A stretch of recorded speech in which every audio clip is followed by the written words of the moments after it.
আমরা যা করব এটি আমাদের পৈতৃক সম্পত্তি থেকে নয়, এটি জনগণের অর্থ ভান্ডার থেকে তহবিল। ইনশাআল্লাহ সততা যেখানে থাকবে আল্লাহর রহমত সেখানে নেমে আসবে, কাজে বরকত হবে, আমরা একটা সম্মানিত জাতি হিসাবে বুক উঁচা করে দাঁড়াতে পারবো। সব জায়গায় গিয়ে যুবকদের জন্য যে কথা বলি এখানেও তাই, মায়েদের জন্য যে কথা বলি এখানেও তাই।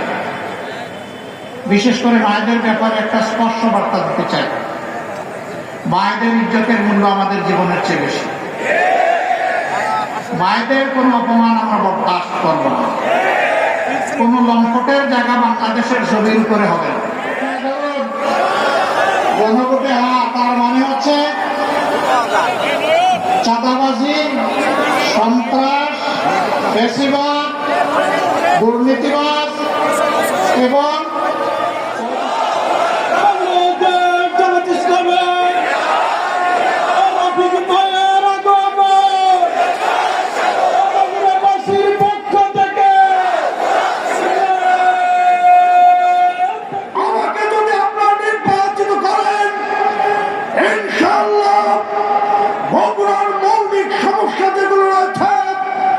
বিশেষ করে বগুড়াকে আজকে বলা হয় যানজটের শহর, সাতটি আসরে বিপুল ভোটে বিজয়ী করবেন এই আশাবাদ ব্যক্ত করে সকলকে ধন্যবাদ জানিয়ে আমি আমার কথা শেষ করছি। খোদা হাফেজ।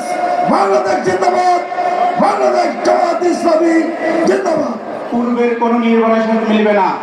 এই নির্বাচন সংস্কারের নির্বাচন, এই নির্বাচন বিচারের নির্বাচন, এই নির্বাচন আধিপত্যবাদের বিরুদ্ধে নির্বাচন, এই নির্বাচন বাংলাদেশপন্থী নির্বাচন।